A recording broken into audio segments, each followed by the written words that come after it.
Hello again.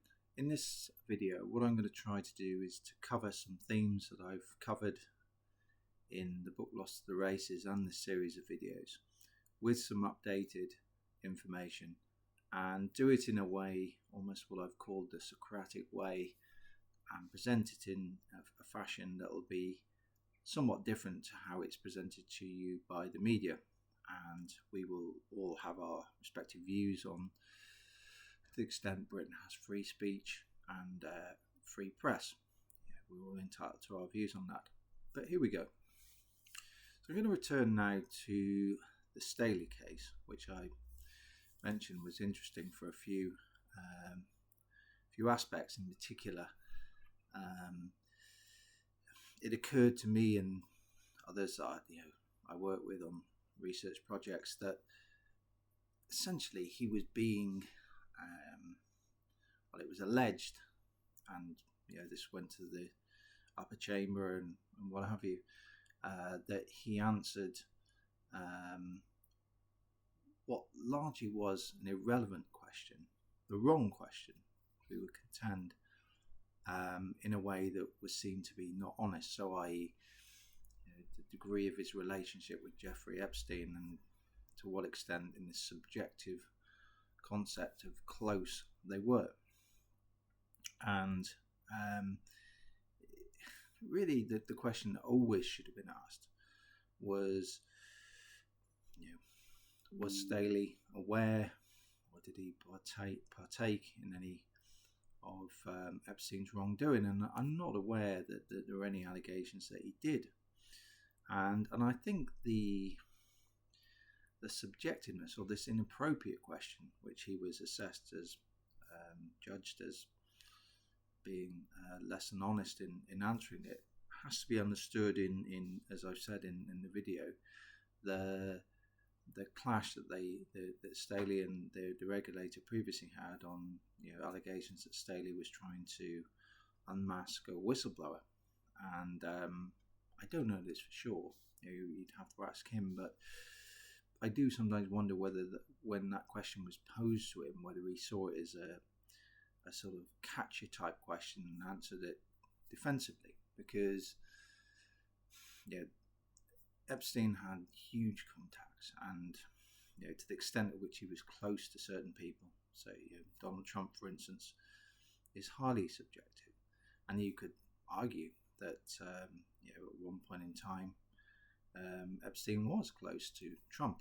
But look at what's happened since, because we've had this instance where Trump has sort of changed tack on it, and whilst on the campaign trail was quite vigorous in sort of releasing the Epstein files and so on and so forth. And then we've since been told that it's all a witch hunt, hoax. There was no black books, there was no entrapment, no intelligence exercise, and to some extent that has been backed up by the transcripts that have been released with the interviews conducted with Ghislaine Maxwell, girlfriend of Epstein, which seemed to suggest that Trump was obliging and was never in any compromising situation and behaved appropriately, and so on and so forth. And so again, going back to your Staley case, then if there was no black book, if there was no intelligence input, there was no entrapment exercises being conducted by Epstein, it was all a hoax, then really the questions always should have been, was Staley aware of Epstein's wrongdoing, the stuff that he was convicted for? Did he partake in any of it? And which I imagine he could have provided swift answers on that. And I'm not aware that there's been any suggestions that he was.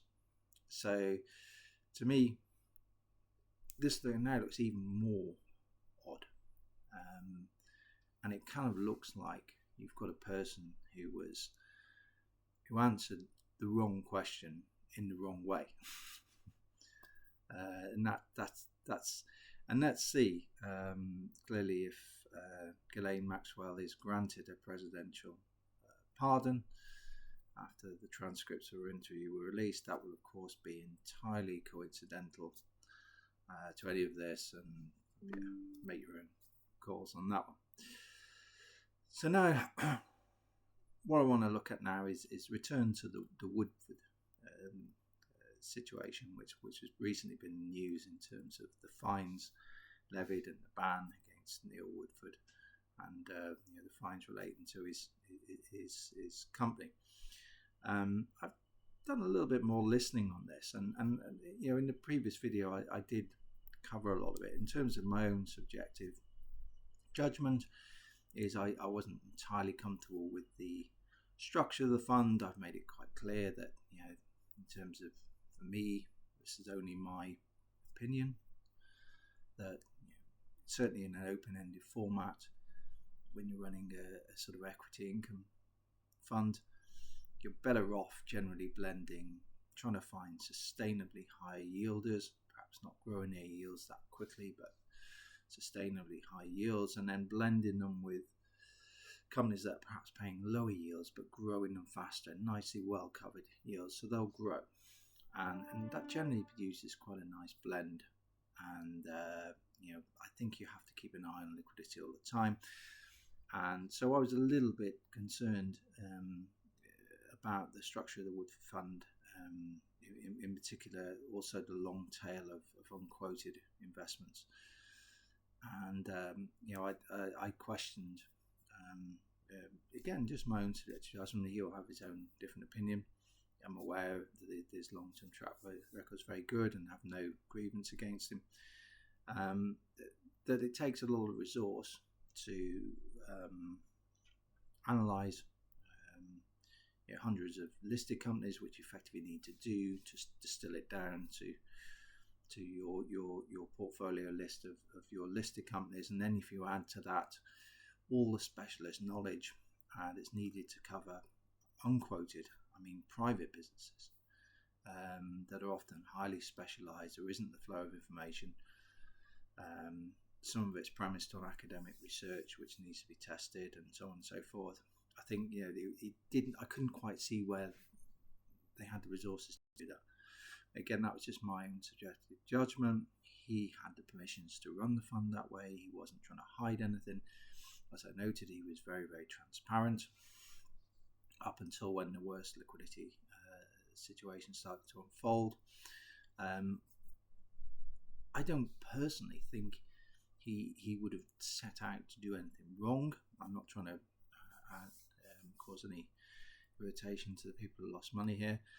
I think he probably found himself in the situation because he was making quite heavy bets towards UK cyclical stocks that were very undervalued at the time when the UK was very much out of favour. I covered this in the previous video, and it all sort of unraveled at the same time, so almost like a perfect storm, and with lots of redemptions. And I think he probably would have just been trying to do the best he could for his clients in a very, very difficult situation. So I don't think there was any wrongdoing by him. He made mistakes. I think he's been quite clear on that. And I think a lot of this is going to come down to what happened really when the fund, not so much when it was suspended, because that's kind of like a breathing space to be able to manage your put the portfolio back in line without having to deal with huge redemptions. It's more the fact of what happened when the decision was made to liquidate the portfolio. And to me, what the FCA have done here is they've tried to do what you may know people yourselves, where they're what you call wise after the event merchants, where they will look, when a real-time situation is unfolding, they'll be very quiet, they'll be very ambiguous, but when it's sort of reached its conclusion, they'll be somewhat wise, and they'll be saying, I thought that this should have happened, I wondered why he or she didn't do that. So you know the type of person. It seems to me the FCA did this because they were watching this unfold, and it reached a situation, worst case scenario for clients, accounts where assets ultimately had to be disposed at fire sale prices, which compounded the losses. And to what extent can you say that Woodford had a defective understanding of his responsibilities without saying the FCA had a defective understanding of their duties to protect consumers? And to what extent can we say that Woodford failed to show the required skill, care and diligence, when we could also say the FCA failed to show skill, care and due diligence in understanding the situation and stepping in earlier to protect consumers? And that is really the heart of the problem that I've identified throughout the situation. You have this conflicted situation between a regulator who wants to show that it's upheld it's met its objectives, and also serving as a prosecutor when often you cannot understand what they allege has happened, the wrongdoing, without understanding their own catastrophic failures. And that is the way I understand the Woodford situation. I think that's what it's ultimately going to come down to. Now, if you ask me, will there be a investigation into the FCA's handling of Woodford? Under the current government, I can't see it. And the reason being, it's unlikely to happen when you've got the secondary objective, you've got Reeves's Leeds reforms, which are a rip-off of Hunt's Edinburgh reforms, with a bit added to it. Reeves doesn't do new ideas, he just takes others and recycles them, whether it be books, theories or whatever. And the other thing as well, when you've got a government that's trying to push or encourage people to sort of convert their cash investments, their cash piles as it were, into stock market investing, at a time when equity markets are high, when credit spreads are super low, where debt levels in the financial system are extraordinarily high. They're not really going to want to show that they mishandled risk, being seen to have mishandled a situation where a natural step would be for an investor to move cash into an equity income type product, where how much money can be lost when the regulator steps back and allows a situation to reach a very, very difficult outcome for the investors. So no, is the answer. I can't see it under the current government. So let's move to WealthTek, and in particular, I'm going to look at this. It was reported actually by the Racing Post. I saw it where they referred to essentially this letter that Kevin Hollinrake and his sort of conservative colleagues sent to effectively, it was after they met the FCA in June, and the MPs wrote allegedly, according to this article, on the 7th of July, urging the Justice Secretary, I think, Shabana Mahmood, to whether this trial could be brought forward. And in some ways I can understand what they're trying to do here, because what they're saying is if you bring it forward, you can effectively open up the opportunity, should the FCA secure successful convictions of the assets that are under contention under the restraint order, being then under a confiscation order and then brought back and liquidated for the benefit of the victims of the WealthTek scandal. So I can understand that in many ways. There's one quote which, and they go on to say that they understand the complexities of it and so on and so forth. Now, there's a few things I'm going to note here. One is,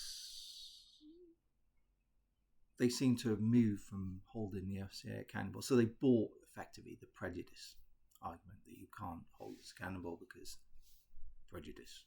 Firstly, prejudice the investigation, prejudice the case. And the other is, and these are quite related, and I'll try and explain them to you. I think that the article, I'm just quoting from it here, it says the letter has been received by the Ministry of Justice but the response has yet to be given.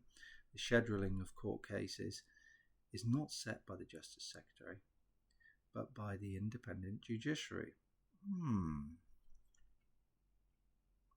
Is it? Is it indeed? Because when we had these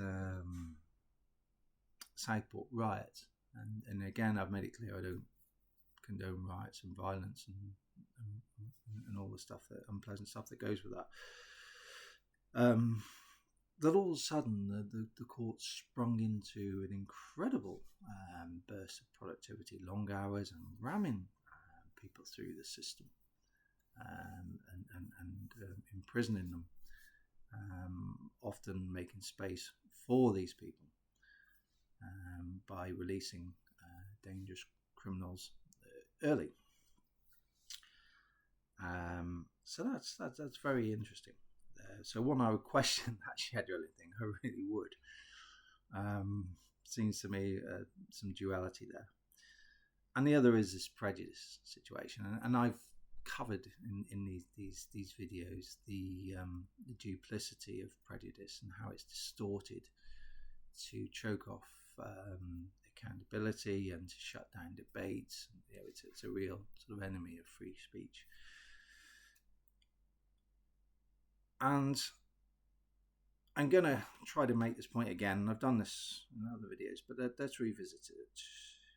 And let's avail ourselves of the output of Starmer's voice coach and listen to him in appointing back in 2024 after the riots, which of course I do not condone.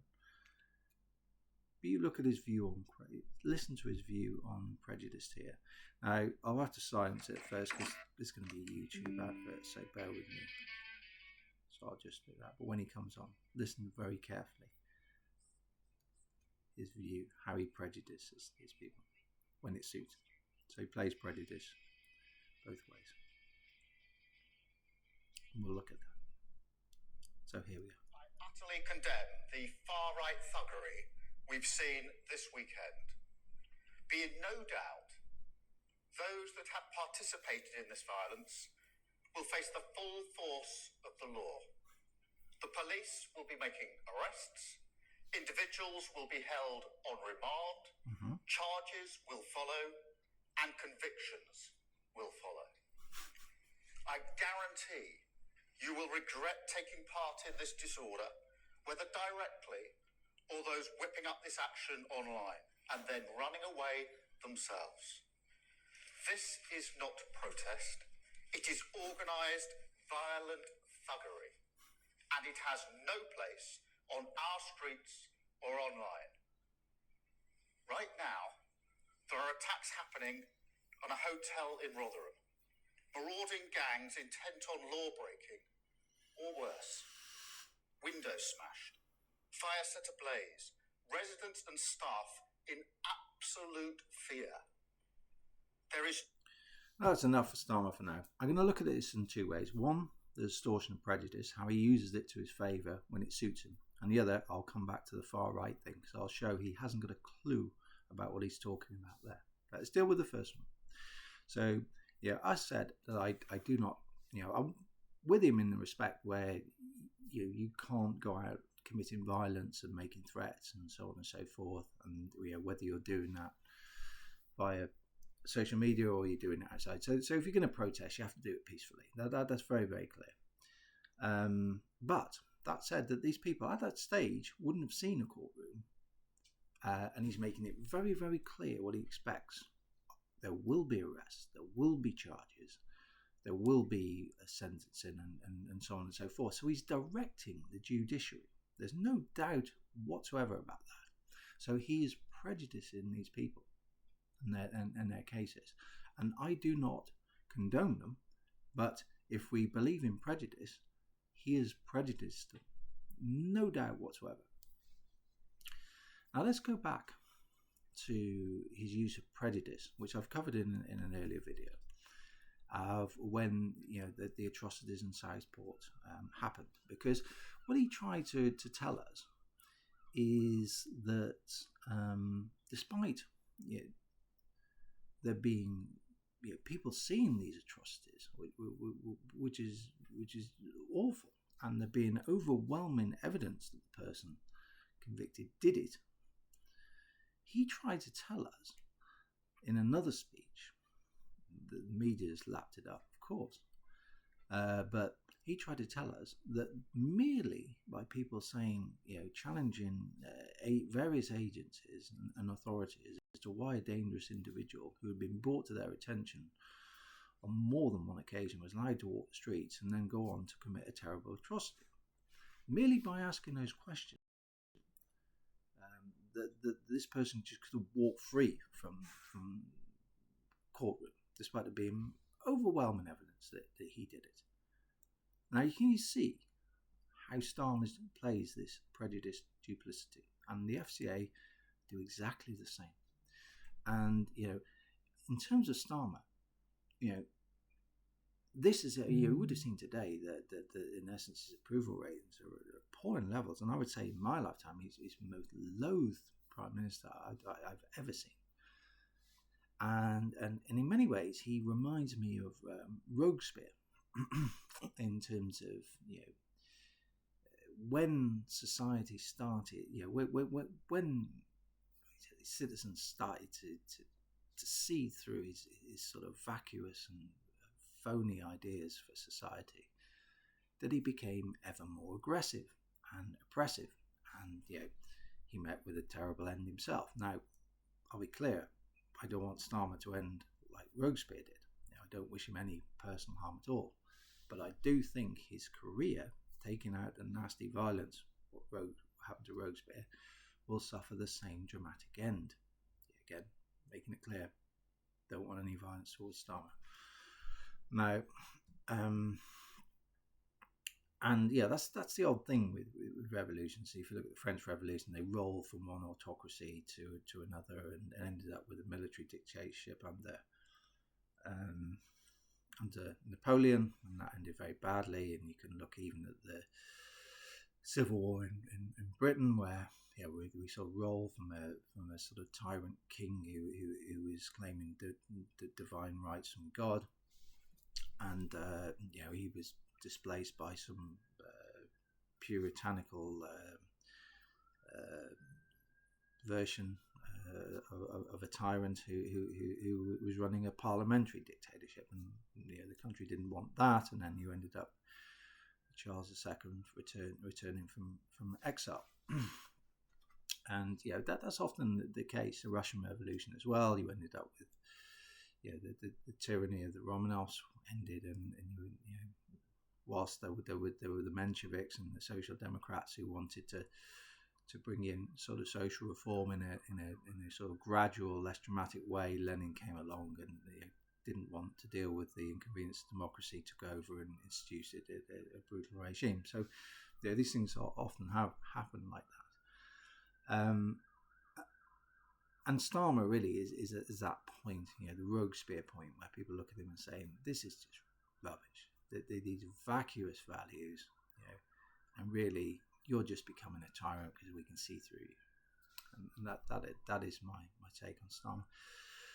Now I want to look at his far right aspect, and I'm going to use the French Revolution again for this. And I've done it in a previous video, where you need to understand that the way the media and people like him, Starmer, use the political spectrum is designed to put you in a mental prison and to manipulate how you see things. Because originally the political spectrum was taken from the seating arrangements of the French National Assembly around the revolutionary time, where essentially you had your speaker, and on the left was your liberals, so those who wanted reform, so rolling back the autocracy of the state and respecting individual values and liberties and so on and so forth. And they were an eclectic bunch, but they were broadly influenced by Jean-Jacques Rousseau, Voltaire, David Hume, and John Locke. The original sort of liberal thinkers, and they were on the left. And on the right were those who wanted to maintain some sort of autocracy, mainly favouring the monarchy, perhaps in a slightly more reformed fashion, but essentially maintaining a autocracy, a dictatorship. And that's what it was. And now what we're told is that now it's been distorted, where they're trying to tell us you have now on the left side socialism and Marxism, and on the right side you're far right, as he says, for the benefit of his voice coach, that you have your fascists. Now this is nonsense, because effectively the idea that Marxists and fascists are poles apart is nonsense. So let's take the example of Mussolini, for instance. He was a committed Marxist in the early part of his life, a revolutionary socialist. And one of the aspects that changed him was observing how Bolshevism and Leninism created terrible outcomes in Russia. So, for instance, Lenin, as I explained to you earlier, sort of couldn't be bothered with gentle reform and any democracy, wanted to take over and institute his version, backed by terror. And a couple of examples of that, terrible outcomes were Russia was an underdeveloped economy at the time anyway, but industrial output collapsed, and agricultural output collapsed, because essentially what he and his sort of henchmen did is they turn up peasants and say, right, you're in essence going to give us your output at this price, because Lenin would promise people cheap bread and food and so on and so forth, and it's harder to do than in reality than to promise. But all he'd done to these peasants, well, it was effectively forcing them to accept a price that was way below their cost of production. So they either accepted or faced a gun. But you can imagine, if you think your produce you're going to be forced to sell below it, the cost of producing it, then that's going to have an obvious outcome on output. And that's when you've got your starvations and famines and so on. And Mussolini kind of looked at that and kind of realised that needed to be done slightly differently. That's where you kind of got your split, because your fascists really were your revisionists of your Marxist theory, and in terms of doing it in a slightly different way, and but essentially both involved an all-powerful dictatorial state where there was no room really for any individual liberties. And what people will say to you, no, it's not like that at all, because the fascists, they had private businesses, there was an element of corporatism and so on. Yes, to an extent that was. It varied over that time. But you have to understand that these private businesses were completely beholden to the state. So, if they stepped out of line with what the state wanted, they would either be sort of nationalised, or the owners would meet a very unpleasant end and new owners would be put in place. So there was no real autonomy. If you look at they were a little bit different as well. If you look at Mussolini, effectively he wanted socialism in a national context, and he based it on nationalism. There was no. I've read Mussolini's My Autobiography. I'm not endorsing it, not endorsing him or his work. I'm just saying I read his work, and there actually is no racism. Well, I couldn't find any real racism in there. And his attitude, say, to a Jew would be, he respected that Jews have been part of Italian society for many centuries, and for him, all he wanted them to do is to be Italian and be part of his, recognise the authority of his state. The fact that they were Jew didn't matter, providing they recognised the supremacy of the state. we can't go as far as saying that Mussolini wasn't racist. Well, certainly his attitude towards Jews initially didn't really care.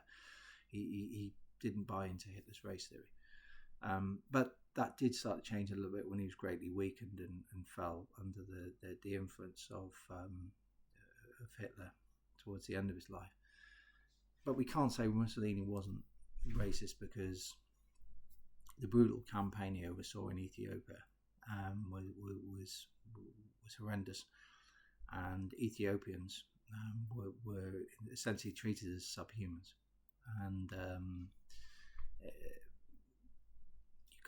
you can't do that and without being racist. And we have to accept that other European nations, with great regret, did similar things, and similar things are happening now in Gaza, in the genocide there, which is the worst we've seen this side of the Second World War. And I've made my opinions quite clear that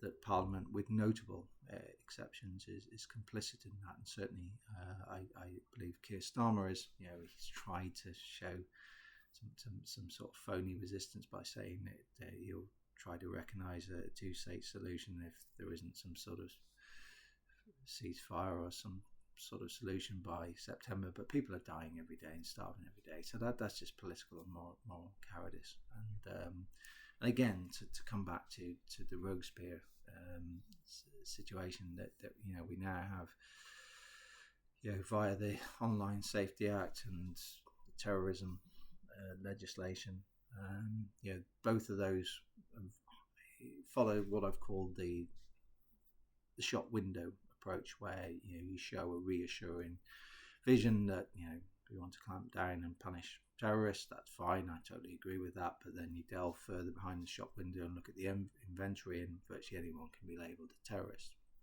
And I think the UK's sort of approach towards the Palestine Action Group, who I don't personally support, because I don't support defacing property and so on, I don't think will reflect well on the UK in the long term.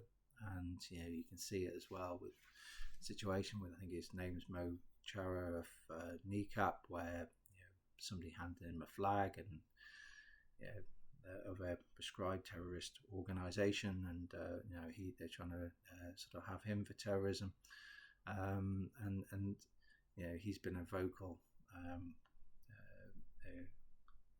critic of the awful genocide that's taken place, and things like that won't look good for the UK long term. And this is the problem you have when countries start to fall into difficulty.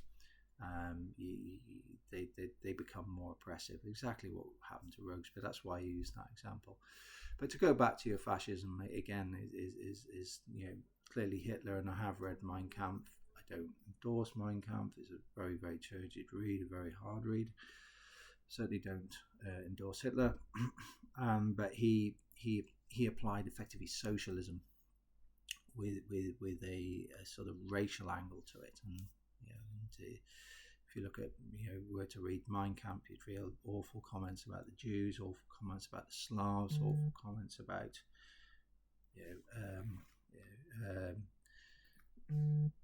essentially what he terms as Negroes, his term, not my term.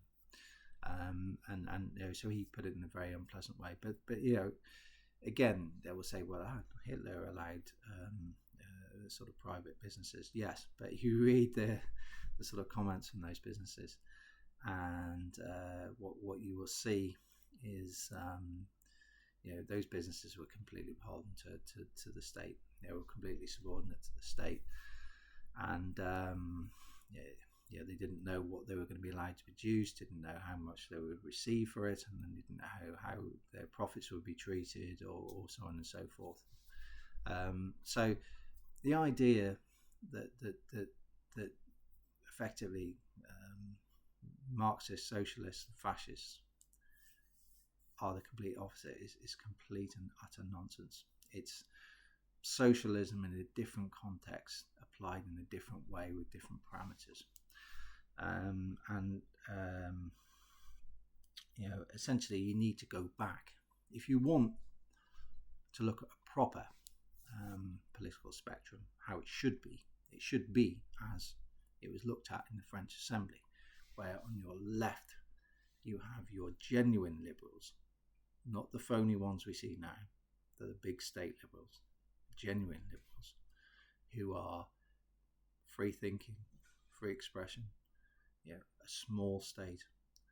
And at the other end you have effectively your communists and your fascists, and then somewhere in between you have some social democrats and so on and so forth. But it does all come down to really who do you think allocates resources the best, you or the state? Now clearly extremes at either end won't really work, because if you took extreme liberalism, it wouldn't work, because if we were all allowed to express and enjoy our liberties unfettered, it would effectively be like an anarchy, because my liberties would encroach on someone else's liberties, and you would have a situation where more than likely the strongest or a majority would impose their liberty at the expense of the liberty of others.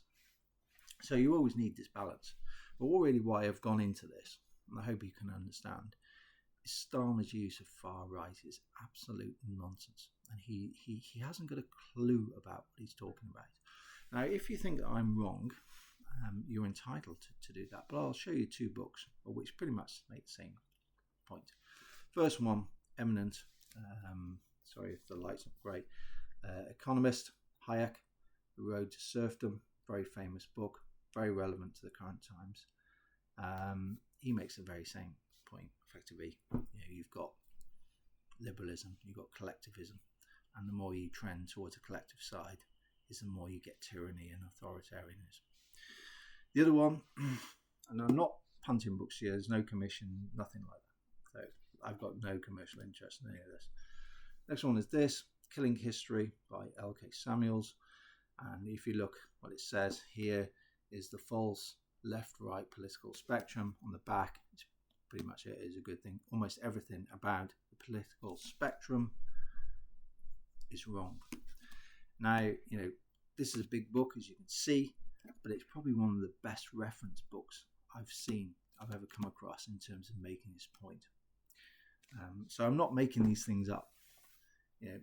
Starmer, we all know, doesn't really have any great interest, doesn't read a great deal, if we are to believe what's said.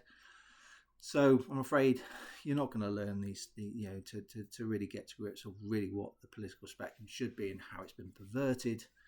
You're not going to read that in an Arsenal programme, and you're certainly not going to read it on the side of a tub of Brill cream.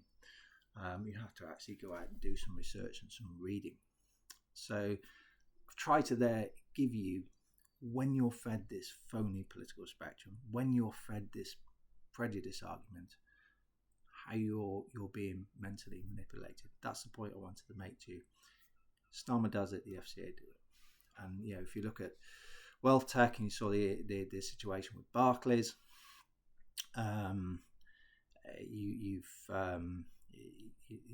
they said that Barclays effectively one simple check, they would have seen that WealthTek didn't have client money permissions, and then shouldn't have allowed him to John to operate a client money account.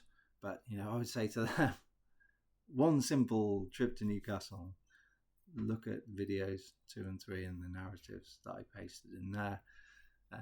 When I said to you, you need to go and look at this, go and see WealthTek, and I showed that passage from the Woodford website where it said that we manage over, I think it was 250 million in assets, and the largest client left. I knew that, and it was being greatly exaggerated. So all they really need to do is go to Newcastle, plane, train, Flexbus even, who knows, Flixbus I think it's called, and turn up and say, please show us where these assets are, where are they held, and the whole thing then would have been discovered, and quite possibly a large amount of money saved. So in criticising Barclays, you can't do that because they were grossly negligent themselves. And to put it into context, I think if you go back and look at the BDO outputs, I think the gross assets on the WealthTek platform, which was Vertum and all the other users of it, Melvin and the others, was only about 230 something million in terms of gross assets. So you can see the level of exaggeration that I was drawing to the attention of the FCA, and they chose to do nothing about it. So you cannot have, and that's always your problem.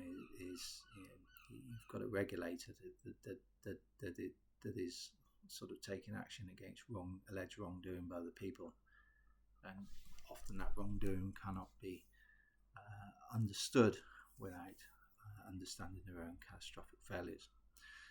And I don't think so. So you actually go back to the trial, for instance, and look at that, and how will Mahmood eventually respond to this this letter?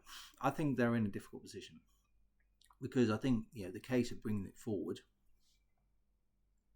which is independent, of course,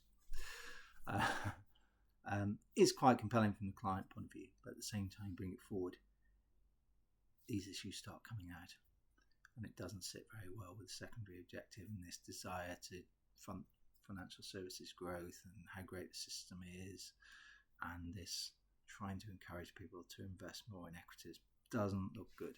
So that is what they're going to be trying to manage. It'll be very interesting how they do that. Very, very interesting indeed. Final one I just want to touch is has gone on a bit, so I had to cover quite a lot of ground, is Ukraine. And and what I sort of covered about Ukraine in the book. I said it's a very complex situation. Prior to 1991, there was no real recognition of where the boundaries of Ukraine was on an international basis. There's been centuries of the Ukrainian national consciousness, but there was never really that never really been properly internationally expressed in terms of boundaries. Now, if you look at, for instance, Poland, which has been partitioned and fought back and so on. Poles are incredibly brave in fighting for their nation. But there had been a Poland, there had been a Polish-Lithuanian Commonwealth. So there was always something to work with, and Ukraine has never really been that. And we have to be honest that after 1991, both sides were pulling Ukraine to try to exercise influence. If you look at things like the Orange Revolution and the Maidan, the West were behind those. And if you go look at the Maidan and that resulted in a leader being ousted, a Russian, more Russian friendly leader being ousted, and Russia moved from that, and they ultimately annexed the Crimea. Now the Crimea is a very difficult one for the Russians because on the Catherine the Great and Potemkin, who featured in my book quite a bit, metaphorically at least, they effectively wrestled the Crimea off the Ottoman Empire and brought it into the Russian Empire and recognized the strategic benefits of it, in particular a naval base there. So when Russia effectively feared after 2014 that Ukraine could fall into NATO and Western influence, and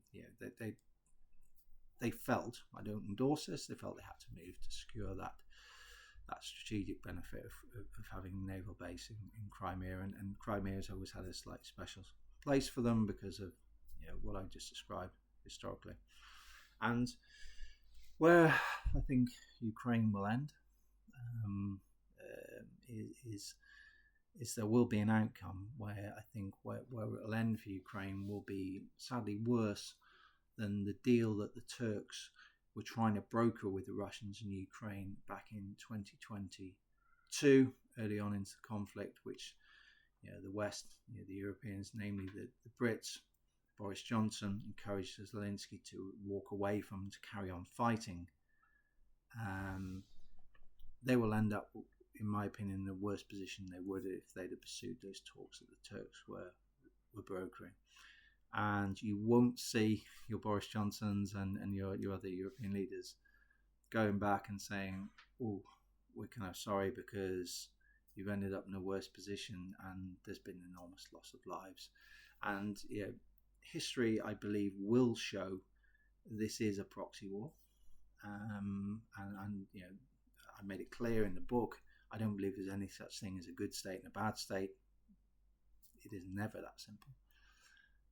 And I think, as long as we continue with this NATO, the West is right, and the civilizing force and the rest are backward and need to be reformed, you're never going to get sustainable peace. And it is a proxy war, and I believe that there was a view. I don't condone the Russian invasion at all, but I do believe there was a view where we can use Ukrainian lives here to potentially defeat Putin, embarrass him, and force him out. And I do believe that, and I believe historians, credible ones, will show that to have been the case, and it hasn't worked. And it's quite a tragedy, and people won't admit that. And I won't go on too much longer because these things are really, really complex. But when we get to the reconstruction of Ukraine, I'm afraid that is when the real corruption will come in. And just as we're saddled with the costs of COVID, and some people got exceptionally rich during that time, we'll be saddled with the cost, one way or the other, of Ukraine. And people, private equity and so on and so forth, will make an obscene amount of money. And the other comment I made was Zelensky, I think, will come to be seen very, very differently than how he's been sort of, his character's been cultivated in the Western media, and I do believe that's true. We'll probably come to that at a different point in time. But if you look at it, I think a number of hardware that's gone to Ukraine that's been destroyed. The British Challenger tanks that we were told we're going to do all these great things were picked off very clunky and picked off very easily. And the huge amount of money that's unaccounted for, I think, eventually will come in to the debate somewhere down the line. I think things will look very differently. And just to give you a different flavour, in Poland, there's a little bit of difficulty with Poland and Ukraine in terms of the terrible things that happened during the Second World War when Poland was partitioned and absorbed again. And the Ukrainian nationalists under a chap called Stefan Banderas, often referred to now as the Banderites, and they committed some very, very serious atrocities against Polish people, and it still sits very ill with Poland. And Poland have asked the Zelensky regime on occasions to whether they'd be prepared to apologise for those atrocities, and those requests have not been honoured, to my understanding of the situation at least. So things aren't quite as simple as they seem. But anyway, that's probably enough for now. I'm sure we'll be back with Ukraine in some point in time and show you how all these things potentially link up. But in the meantime, take care. I'll speak to you soon.